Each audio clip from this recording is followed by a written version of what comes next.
Hi everybody. Sorry I'm getting on here a little late tonight. I'm a little tired but like the rest of you, been living life. Had to put the baby to sleep and had to read the kids a story and do all that stuff. And most of you on the East Coast probably aren't going to be able to be watching. And so I apologize for that. If you are up and you're watching on the East Coast, I'll wait until we know each other a little better before I tell you to go to bed and get off of Facebook so late. But no, for real, my voice is a little tired too. I have a end of a long day. I've been seeing clients all day, and if you've ever seen the movie Good Will Hunting, that scene where he says, "Jesus Christ, you talk more than any therapist I ever met." Well, I resemble that remark, and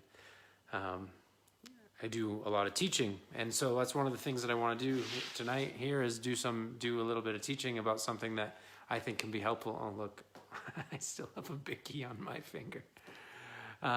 So that's a nice touch. And so yeah, this is something that has come up and I think is really relevant to learn about addiction, and it's a really kind of unique thing that I think is helpful. And I'm not just talking about, addiction to something as obvious as alcohol or cocaine or something like that, but that certainly can really amp things up. So in an oversimplified way, when we're addicted to something like that, like a drug, or perhaps even like social media, we're talking about dopamine, and we're talking about dopamine is the neurotransmitter that is responsible, in combination with many other things, of course, but for our intents and purposes, we're just talking about dopamine as if it were an isolated thing. In reality, of course, it's not. But dopamine is a neurotransmitter that is responsible for motivation and for pleasure. The thing is that it's not responsible for is satisfaction. It's actually, what it's meant to do is give us pleasure in seeking, so that we will have the motivation to seek that which can actually bring us satisfaction. Now the problem is when we are seeking things that do not bring us satisfaction, however, give us a bunch of dopamine, they do not give us inherent satisfaction, that type of deep inherent, like, I am truly at peace satisfaction. Then, hey John, then if that's the case, if we are, I'm talking about dopamine, John, and dopamine is the neurotransmitter for seeking and pleasure, but it does not cause us to feel satisfaction. It causes us to have the motivation to seek things that would give us satisfaction. So if we are lighting up our brain with dopamine from external sources that do not provide us satisfaction, say for example a drug or an alcohol or a like on a Facebook page, because by the way, these devices are designed to trigger your dopamine, then the problem is a couple problems is one, we get stuck in the cycle of seeking. We keep on hitting the dopamine button, but we don't actually get the satisfaction. So then we want to hit the dopamine button more so that we get more pleasure, but we don't actually get satisfaction. And then if we do that long enough, the brain starts to go, I'm not going to make dopamine anymore because this person's giving me enough dopamine from all their external pursuits. So they're giving me dopamine from the drug or from the likes on Facebook, and I'm kind of making a very wide continuum there because there's an incredible intensity difference there, but it's the same process and action. So the brain stops making it, or it stops making it naturally, because it says, the brain's kind of lazy and it's like, I don't need to make it. I'm going to get it from these external sources. And then when we don't have it, when we don't do those things, we don't have those things, we feel flat, we feel dull, we don't feel that pleasure, we don't feel that excitement for life. So of course we naturally go and look for it again. Okay, this is the cycle of addiction, whether it's something extreme or something minor. Now, when we're quitting any sort of thing that we want to quit, or when we're trying to form any sort of a new habit, Well, let's just start with the quitting part. When we're trying to form a new habit, the quitting part is our bodies are really good at creating homeostasis. So we get used to the state of being that we're in. People say we are what we eat, but really we are what we are. 24 hours a day, 7 days a week, we're in a state of being. And usually we're in a pretty familiar state of being. And that might, whatever that's characterized by, maybe it's a little bit of depression sometimes, a little anxiety, a little happiness, a little thrill, a little numbness and watching Netflix or whatever it is, but we are generally staying in a pretty consistent range.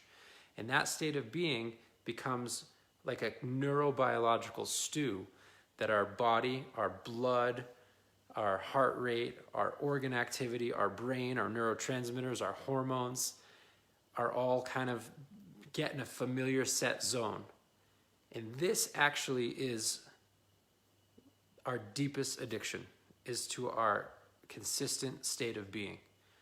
Because when we try to make a change and we try to be different from that, even if that different is better, the body freaks out and goes, whoa, whoa, whoa, whoa, whoa, what are you doing? I'm used to that adrenaline from anxiety that you give me. I'm used to that numbness that you give me when I feel a little bit depressed. I'm used to all of the neurobiological stew that I'm swimming in 24 hours a day, 7 days a week.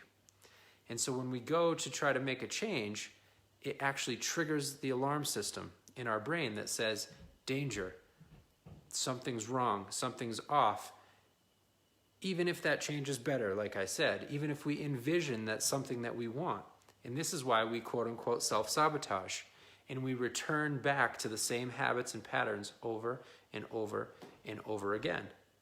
Because actually it's our body's chemistry that is trying to convince us to stay the same so that it continues to get the same neurobiological fix that it's used to. So when we do change, there is, or we do quit, maybe now maybe we talk about quitting something more intense, like quitting a drug like cocaine that absolutely ramps your dopamine up through the roof, right?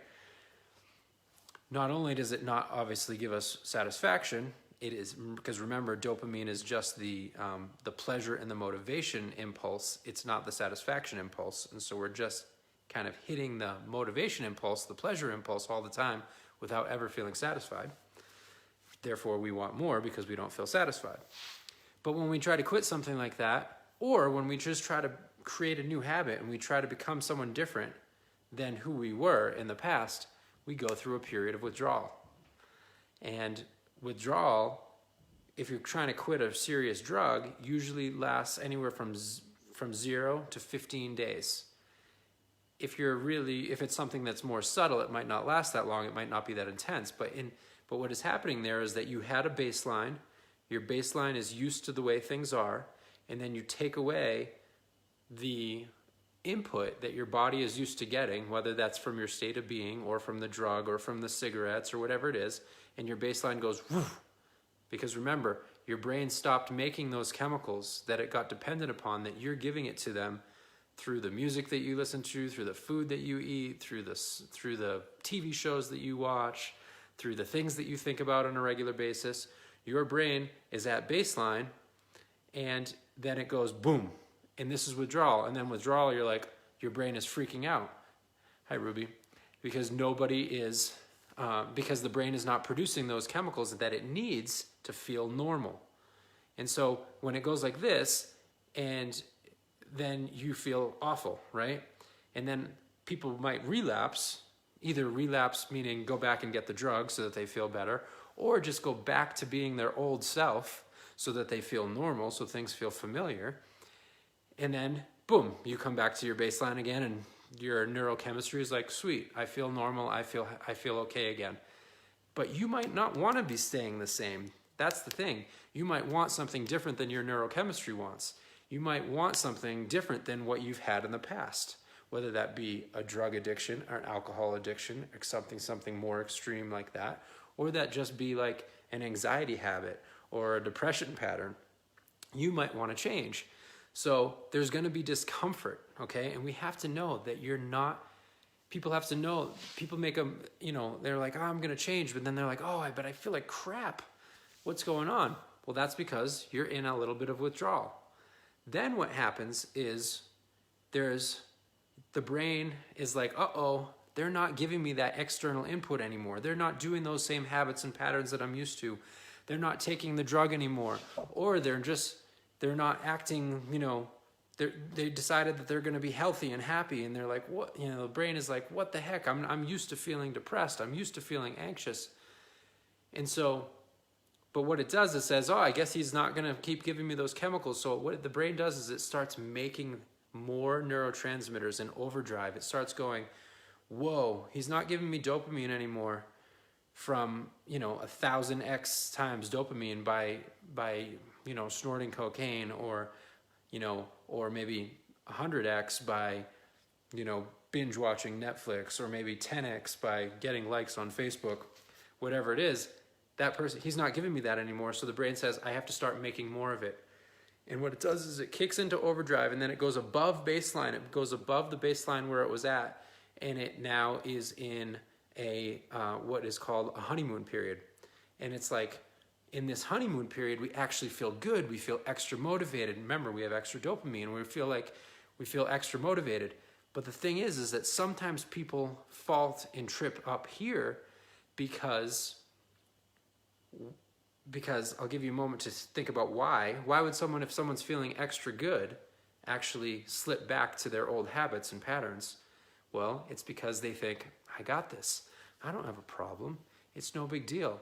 I don't need to work at this. I don't need to go to the gym. I don't need to eat healthier. I don't need to create new habits. I don't need to create new patterns. I feel pretty good. No problem. When we're talking about drug and alcohol addiction, then that's when someone goes, I can just have one. It's no big deal. I got this. So they actually have extra neurotransmitters telling them that they're more in control than they think they are, telling them that they have less of a problem than they think they do. And so they go back and use. Now, if we're talking about drugs and alcohol, again, usually that period of this honeymoon period that I'm talking about lasts from about 15 days to 45 days. If you're talking about more subtle habits, those time frames might be a little bit shorter. But 15 to 45 days and we're feeling extra good. Now, it's really important to set up a good routine in that when we're feeling extra good, to use those extra chemicals, to use that extra motivation at the beginning of our change, to set new patterns, to build new habits. Because at around day 45, remember we had baseline, withdrawal, then we have honeymoon. At around day 45, the brain is like, I can't keep up this pace. I have to find a new baseline. And so then the levels drop down again, and then they go up and down and up and down and up and down. And the person is like, what the fuck? Sorry, pardon my French. I've been going to the gym, I've been going to meetings, I've been going to therapy, I've been doing this, I've been eating better, and I feel as crappy as I did when I first quit. It can be really demoralizing. And this period is called the wall in this model of recovery that I'm talking about. But I also can relate this to more subtle habit change. And so the wall is characterized by one day you feel pretty good, the next day you feel awful. Then one day you feel pretty good, the next day you feel awful. And people get really discouraged in this because, again, they've been trying their hardest, they've been staying clean and sober, or they've been trying to keep to their new routine, and then they feel like crap. And they're like, well, what's the point? If I'm going to feel like crap, I might as well binge watch Netflix, I might as well eat a tub of ice cream, I might as well snort a line, I might as well have a drink, because this is pointless, this isn't working anyhow. But if you can know that this is actually your brain's adjusting, this is a normal adjustment that your brain is making, hi mom, then if you could actually know, you're welcome Ruby, love you too. Then if you can actually know that this is the normal adjustment phase for your brain to go through, then you can weather the storm and you can say, no, this is actually my brain healing. This isn't a lack of progress. This is actually what happens when my brain is progressing. And so when my brain is recovering, when my brain is creating new habits, and again, the time frames might be shorter if the habits are more subtle. I learned this model in a model of addiction for substance abuse, but I've seen it also at play in my own life with regular habit formation. So then at around day 120, from 45 to 120 days, that's a long period, the wall, we kind of reach a new equilibrium, a new status quo. And so there's a mixture of different science that says, like, you know, a habit isn't really, it takes 66 days to form a habit. It takes 100 days to form a habit. It takes 120 days to really crystallize the neurochemistry for a new habit to be formed. I like to go right there in the middle and say something like about 100 days. And so if you really want to make a change in your life, and wow, this 100 days, that might sound daunting to you. And I'm not trying to tell you that it's easy. I'm never going to lie to you here. It's not necessarily easy. The first 20, 21, or 22 days are absolutely critical. And then sticking with it for at least 60, 70 days, but really ideally 100 days. And you're going to feel solid. You're going to feel like that pattern is now a part of who you are, and it's not so much effort to keep it up, because that's all a habit is. A habit is something that you've done long enough that it becomes easy. It becomes automatic. It becomes second nature. Well, that's a for better or worse principle. We can become easy and automatic to be anxious. It can become easy and automatic to be depressed. It can become easy and automatic to eat ice cream every night. It can become easy and automatic to keep checking my phone and my emails and my Facebook. It can become easy and automatic to do all those things just because you've done them a lot, and then it becomes habit. You don't even have to think about it. Now, but that again is a for better or worse principle. And here's something that I don't think a lot of therapists tell people, at least some of the feedback that I get. You're not going to feel like it at the beginning. You're not going to like it. You're not going to want it. And you have to do it anyhow. It takes guts. It takes courage. It takes being wholehearted, what I would call being wholehearted. It takes a tremendous amount of courage and will to say, I am going to do this even though I don't want to. And here's a sign of psychological maturity, is that you learn that you don't have to believe everything you think and feel. You are greater than your thoughts and your feelings, and you have to decide from a place that is bigger than your thoughts and feelings that you are going to follow through for 100 days at least until it feels more natural, until you want to do it. If you're depressed, you're not going to want to get out of bed until you get out of bed enough times that you want to get out of bed. If you're anxious and you're avoiding social situations, you're not going to want to do it until you go out and do the social situations and you do your breathing practices and you get to the point where you realize, no, now I want to go, okay? So that's kind of the gist of it. Some of you people are checking in now, but I don't want to keep you too long. I also need to get to bed. You can check out the video from the beginning as it will keep playing. I noticed, Scott, you just checked in, but I'm about to check out. I need to get some sleep. And hopefully that is helpful for you. And remember, I wrote a post about it this morning, but I'm going to be every Friday, I'm going to be doing a live post at 12 o'clock noontime Mountain Standard Time. And so I think that's 2 o'clock East Coast time and 11 o'clock West Coast time. And that's going to be consistent every Friday. Then I'm going to do these random ones from time to time whenever I feel inspired. But I'm also going to be checking comments and answering questions on a daily basis, morning and evening, only at set designated times so that I kind of keep a boundary there. And I myself am practicing what I preach and not on Facebook all day long. And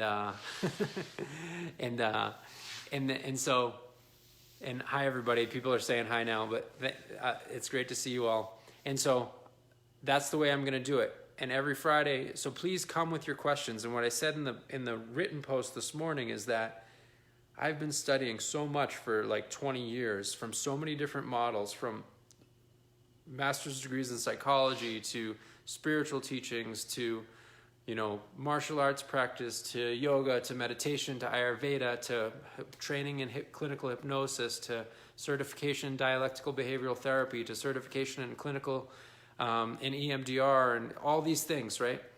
And I don't even know what I know sometimes until you bring it out with questions. So please ask questions. If they're written, I'll get to them. And if you come to the live videos, we can do them live. They pop up against, I'm seeing they pop up on my screen, and I can just answer right back to it. And sometimes when you write a written question, I might answer via a live video and just tag you. And that way I can, because it's easier for me to talk than it is to write, as you can tell. And now I'm going to stop talking. Love you all. Have a great night.